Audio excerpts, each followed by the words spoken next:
சாக கொடுத்தவன் அவன் விடுத்து கிடக்கிறான். அவனை காப்பாற்றின ஒரு நல்ல மனைவிக்கு என்ன கடன் என்றால், கணவனை எந்த இடத்திலும் அவள் இழுத்து செய்ய மாட்டாள். அவள் தான் நல்ல மனைவி.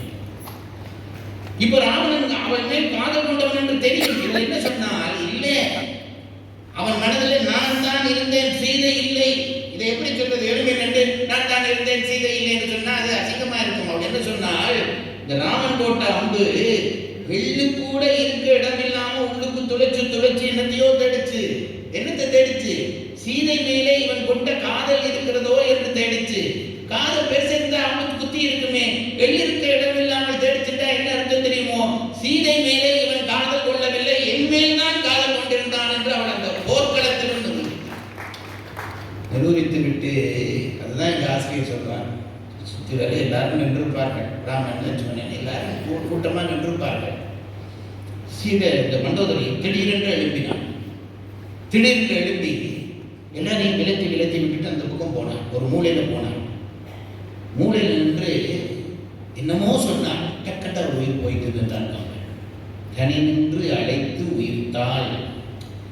எங்க வாத்தியார் என்ன சொல்லுவார் தெரியுமா? தான் அந்த ஒன்றுக்கும் ரெண்டுக்கும் இருக்கிற விஷயம் இடையில எங்க வாத்தியார் என்ன தெரியுமா சொல்லுவார்? தனி நின்று அழைத்தால் என்றால் இந்த கணவன் மனைவிக்கு இடையிலே, காதல் கணவன் மனைவிக்கு இடையிலே ராமனை பேர்பட்ட ஆண்மகன். அவனை இவளை எப்படி காதலிச்சிருப்பாள், அவனும் இவளை எப்படி காதலிச்சிருப்பான். இந்த காதல் கணவன் மனைவிக்கு இடையிலே அவர்கள் தனியே இருக்க செல்லமா சொல்லி கொஞ்சம் ஒரு பெயர் இருக்கும். சேர்த்துல கணவனை மனைவி அப்பூன்னுவாள். இதெல்லாம் எனக்கு எப்படி தெரியும் கேட்கப்படாது. அப்படி இல்லாத சேலத்தில் மாடுன்னு கூப்பிடுவாள். அதெல்லாம் அந்த நேரத்தில் உரிமை. அவர்கள் எப்படி கூப்பிட மாடுன்னு கூப்பிடலாம். அப்படி கூப்பிடுகிறதான ஒரு செல்ல பெயரை கணவன் மனைவிக்கு வச்சிருப்பான், மனைவி கணவனுக்கு வச்சிருப்பான். அது தாம்பத்தியத்தில் இயல்பு. இவள் என்ன தெரியுமா செய்தாள்? எல்லாரும் இதுக்கு இடத்த விட்டு வெளியே வந்தாள். வெளியில வந்து ராவணனை தான் கூப்பிடுகிற ஒரு செல்ல பெயர் வைத்திருந்தாள் அல்லவா, ஆசை தாராம அந்த செல்ல பெயரை சொன்னாள். உயிர் போய்த்து அந்த செல்ல பெயரை சொன்னோன்னா அவளுக்கு உயிர் போய்த்துதான். இதை கேட்கிற பொழுது நமக்கு மெய்சில் இருக்கிறதா இல்லையா?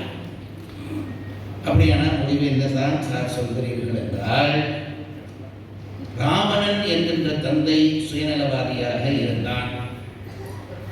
தசரதன் கூட ஓரளவு ராமன் மேல் கொண்ட அன்பாலே சுயநலவாதியாக இருந்து விட்டான்.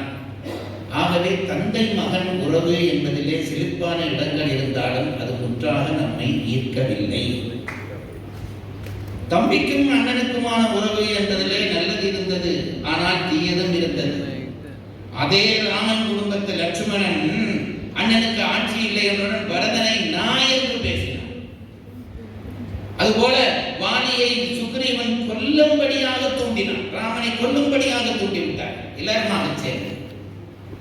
இதெல்லாம் அந்த அண்ணன் தம்பி உறவுக்குள்ளே இருக்கக்கூடிய நமக்கு ஏற்றுக்கொள்ள முடியாத இடங்களாக இருக்கின்றன.